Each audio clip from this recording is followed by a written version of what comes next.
Buenas tardes, me llamo Niurka Calero Alayón. Este es el tercer video que hago para explicar la formación del Partido Comunista en Estados Unidos. Hablamos en los primeros dos videos sobre la fundación e inicios, el pánico rojo y la clandestinidad, la CPUSA legalizada, las primeras luchas entre fracciones, el tercer periodo, y hoy vamos a leer sobre la persecución gubernamental en la década de 1930. El FBI empezó a perseguir a comunistas bajo sospechas que, según sus fuentes, pretendían lanzar una revuelta armada para derrocar al gobierno federal. La Smith Act y la Alien Registration Act, leyes que tornaban ilegal la opinión a favor de derrocar violentamente al gobierno, entraron en vigor en 1940. Entre 1940 y 1946, el agente Herbert Philbrick se infiltró por encargo del FBI en el CPUSA. Este hecho y otros muchos ataques a la seguridad e intimidad de los ciudadanos se conoció a lo largo del proceso contra la dirección del CPUSA en 1949 por haber violado la Smith Act. La entrada de Estados Unidos en la Segunda Guerra Mundial desde diciembre de 1941 forzó una alianza con la Unión Soviética y con ello se permitió el enrolamiento de militantes comunistas en las Fuerzas Armadas estadounidenses. Inclusive, veteranos de la Brigada Lincoln fueron autorizados a ello y agentes gubernamentales propusieron utilizar estos veteranos para tareas de infiltración en Europa. Pero la Comintern requirió que los comunistas estadounidenses evitaran esto por temor a que el FBI se infiltrase en sus filas.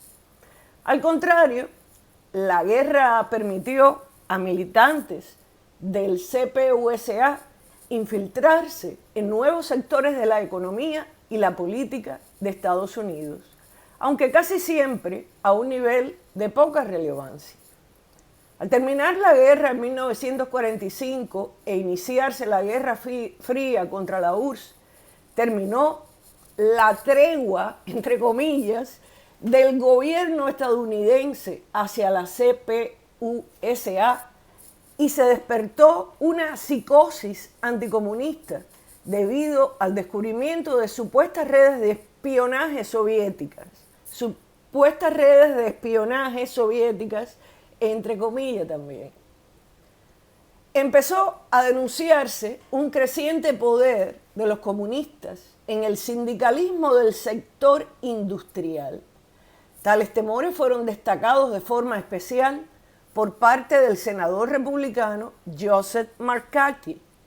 Este periodo se reconoce como el de la caza de brujas o el marcatismo, en honor a su apellido. En 1948, Eugene Dennis, William C.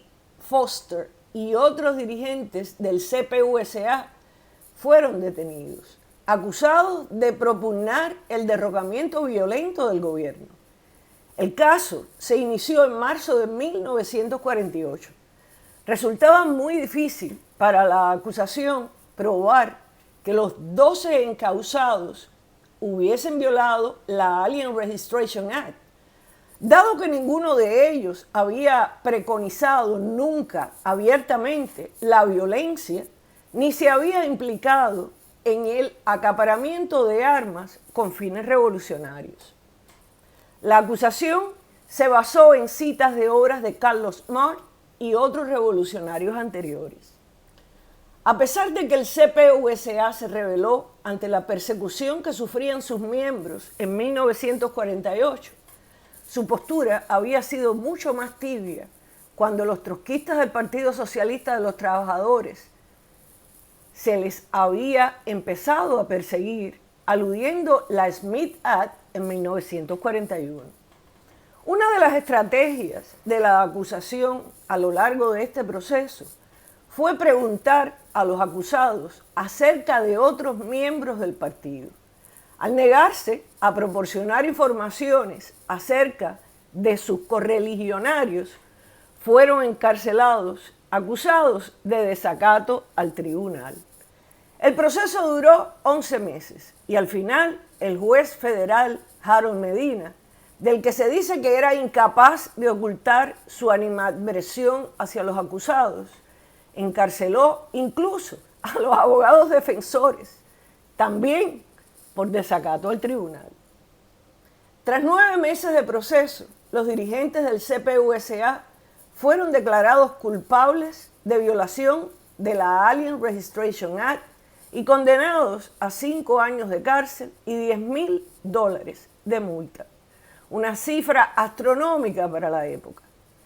Apelaron ante la Corte Suprema de los Estados Unidos, pero el 4 de junio de 1951, los jueces, por 6 votos frente a 2, resolvieron la legalidad de la condena. A esta decisión le siguió la detención de otros 46 comunistas en el verano de 1951. Entre ellos se encontraba Elizabeth Gurley Flynn, que también fue acusada de desacato al tribunal tras decir al juez que no identificaría a nadie como comunista, ya que no deseaba perder su dignidad convirtiéndose en una delatora. También fue condenada por violar la Alien Registration Act y sentenciada a 2 años de cárcel.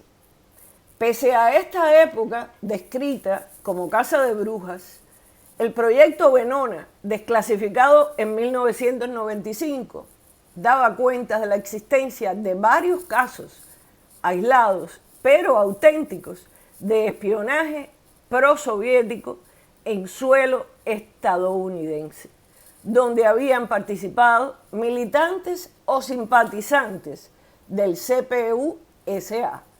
Ethel y Julius Rosenberg, Alger Hiss, etc., entre ellos. Se ha proporcionado información secreta o auxiliando a agentes soviéticos. La crisis de 1956, y aquí escuchen bien todos los cubanos. La intervención soviética en Hungría de 1956 y el informe secreto de Nikita Khrushchev al Partido Comunista de la Unión Soviética, en el que criticaba a Stalin, tuvo efectos devastadores en el CPUSA. El número de afiliados bajó mucho. También decreció la influencia poseída en los sindicatos desde 1945. Y la máxima dirección se vio obligada a enfrentarse al desafío de un pequeño grupo de militantes disidentes, liderado por John Gates, redactor jefe del Daily Worker, que pretendía cambiar los principios del partido, manteniendo a la vez los ideales del marxismo, renunciando al estalinismo y criticando abiertamente las acciones de la URSS en Hungría. Esto valió a Gates ser expulsado del CPUSA poco después. Tal vez el peor contratiempo sufrido por el CPUSA fue precisamente el cierre del Daily Worker, que se publicaba desde 1924 y que hubo que cerrar en 1958 por la aguda reducción en su difusión. La mayoría de los militantes críticos dejó el partido aunque muchos de ellos siguieron trabajando en causas marxistas, con frecuencia junto a militantes aún leales al CPUSA. De entre estos grupos surgió el público lector de publicaciones como el National Working y la Monthly Review, que tendrían gran importancia en el desarrollo de la nueva izquierda, New Left, como le dicen aquí, en la década de 1960, manteniendo la ideología del comunismo, pero rechazando la lealtad absoluta hacia la URSS. Los enfrentamientos posteriores a 1956 en el seno del CPUSA llevaron a la dirección a un nuevo grupo de militantes agrupados en torno al antiguo obrero metalúrgico Gus Hall. Mientras los sectores críticos que propugnaban la liberación del CPUSA eran excluidos. En 1961, otros sectores se mostraron favorables a regresar a la estrategia stalinista, yendo en un sentido totalmente contrario al de los otros partidos comunistas en países occidentales, como el Partido Comunista Italiano, el Partido Comunista Francés o el Partido Comunista de España en Europa, que adjuraban de Stalin y se acercaban a la socialdemocracia en muchos puntos. Una de las razones por las que el CPUSA se mantuvo siempre dentro de la ortodoxia marxista-leninista es la dependencia económica que sus líderes tenían con el PCUS. En efecto, si bien ha sido un partido muy acosado por el gobierno estadounidense, no es menos cierto que este partido nunca contó con el nivel de influencia popular o arraigo de masas que poseyeron partidos similares en Europa occidental, lo cual le debilitó notablemente y le impidió confiar en sus propios recursos para acciones políticas relevantes. Así, desde los conflictos por la desestalinización en 1959, hasta que Gus Hall atacó las iniciativas renovadoras de la perestroika en la URSS de Mikhail Gorbachev en 1989, el CPUSA recibió gran cantidad de financiación por parte del gobierno de la URSS, más que cualquier otro partido comunista del planeta. De los $75.000 de 1959, se llegó hasta los $3 millones en 1987. En total, entre 1971 y el 1989, habrían recibido unos $42 millones. Por aquí lo dejamos. Este es el tercer video de la formación del Partido Comunista en Estados Unidos. Me llamo Niurka Calero Alayón. Si te gusta, por favor, suscríbete a mi canal y nos vemos en el próximo video. Que tengan un maravilloso día.